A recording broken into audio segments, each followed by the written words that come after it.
All right, who's here for the chaos? I'm here for the chaos! I said who's here for the chaos? I'm here for the chaos!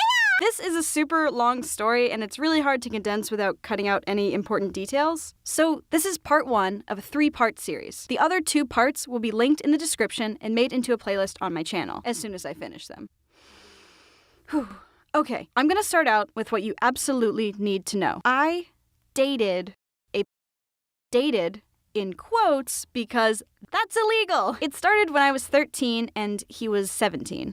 That's an exaggeration. Nice clickbait, Illy. No, it is not an exaggeration. If you're 17 years old, applying to colleges, driving, maybe you have a job, why would you have a crush on someone who's literally in middle school? You know what kind of boys I was into in middle school? Kovu from The Lion King 2. Moving on. But if the age difference there isn't enough to prove he was a predator, this person also pressured me into sending explicit pictures of myself and threatened me when I said no, which I did. So go ahead. Say age is just a number, and I'm blowing this whole thing up out of proportion. Go on. I'm used to it, because that's what he told me. For 5 years.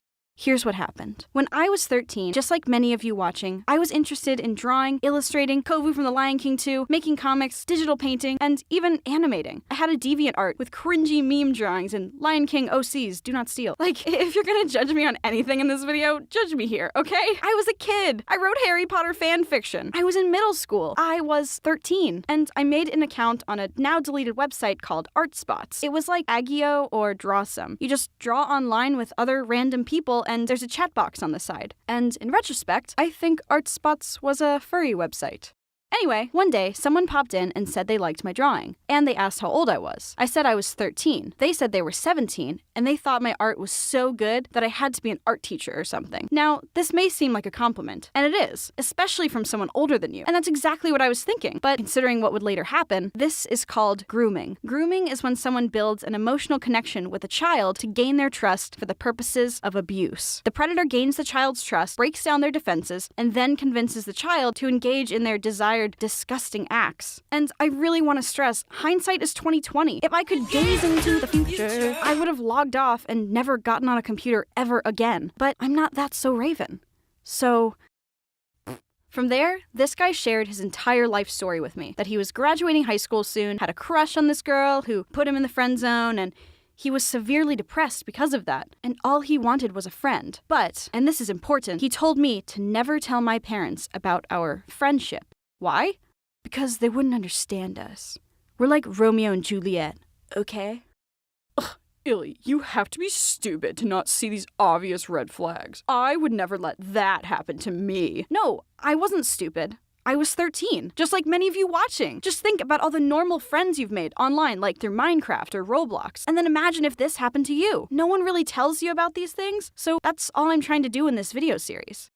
God bless. Go in peace. So eventually, we moved our conversations to AIM, then Skype, then texting. And as time went on, he demanded more and more from me. And he never seemed to understand that I was 3 hours ahead of him. I lived in North Carolina, and he lived in California. So I couldn't exactly stay up late talking every night. But to that, he'd accuse me of ignoring him and hating him. And one night when I fell asleep, I woke up to a barrage of texts from him saying he was going to kill himself because I was ignoring him. And I called him 1,000,000 times, and after hours of calling and texting him that I was sorry and it wouldn't happen again, he finally responded. And thankfully he was okay. But I was not. At 13, I couldn't imagine being the reason someone killed themselves, no matter how much staying up till 1, 2, sometimes 3 in the morning was destroying me. But from that night on, out of fear, I stayed awake. By high school, our friendship completely took over my life because when I was with friends or family, he'd do anything to make me leave them and talk to him. He'd blow up my phone while I was at dinner. If I didn't respond, he'd call me awful things just to bait me into giving him attention. Even on prom night, he tried convincing me to stay home, and when I didn't comply, he went silent, which worried me to death, and he later explained he did this as a punishment for ignoring him. He would do anything and everything to keep me isolated from friends and family, and his favorite tactic? Threatening suicide. Well, why didn't you just leave? Just log off. I did, but again, he had every means to contact me, even my home address. So if I just logged off, he could swat me. Death was something he constantly held over my head. That's terrifying. So why did I stay? Stockholm Syndrome.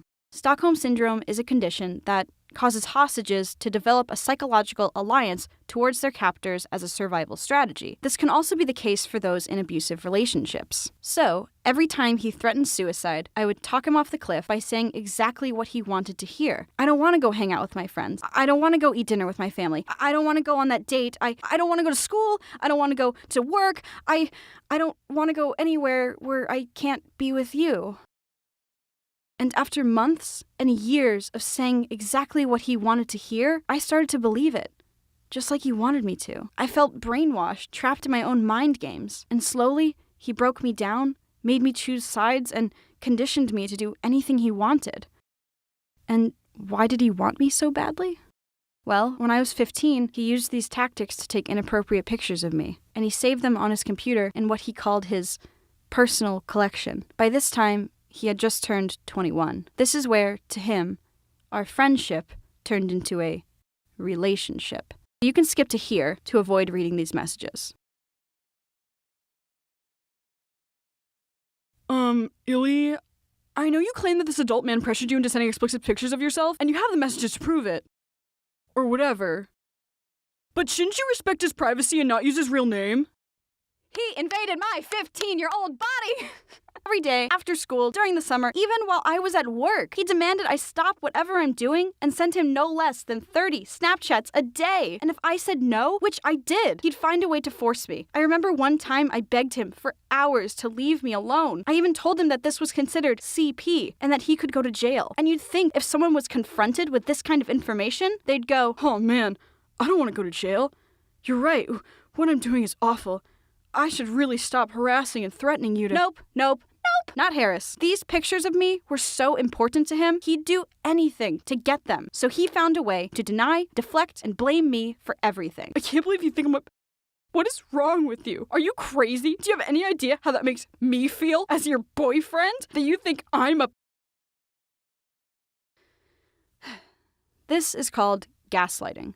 Gaslighting is where the abuser denies reality and convinces the victim to doubt their own memory, perceptions, even sanity. And like always, Harris threatened suicide if I didn't go along with him. So when I try to tell him what he's doing is wrong, is disgusting, is against the law, I ended up being the one apologizing to him for making him cry. Cry more, dude.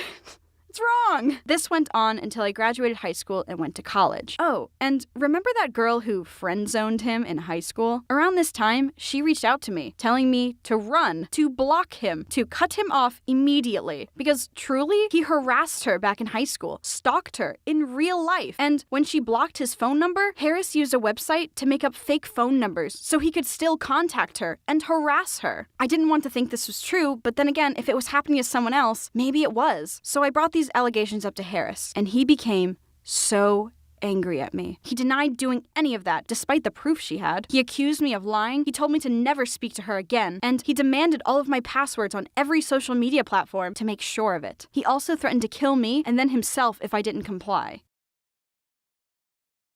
You could have said no. No, I couldn't have. I was terrified. You don't know what it was like. You don't get to say that to me and millions of other young children who are lured into this kind of evil every day. We don't need to be told what to do or how to feel. We've had enough of that from these awful people who hurt us. What we need is for someone to finally listen and believe us. People like Harris do not deserve your empathy. People like Harris do not deserve the benefit of the doubt, because people like Harris thrive when others are complicit. The more we turn the other cheek, say, "That's none of my business," or even worse, blame literal children for the evil they had to bear and the childhood they had to sacrifice, the more this happens, the more people like Harris get away with it and do it again. But understand, this is why I'm telling this story years after it happened. I want to warn others, especially those watching who are as young as I was. And sadly, this story is only the beginning. Most of you know, I grew up in North Carolina and moved to California for college. And a lot of you have asked me, how could you do that? You're leaving your whole family. You've never even been to California. Well, Harris made me. And I'll get into that in the next video.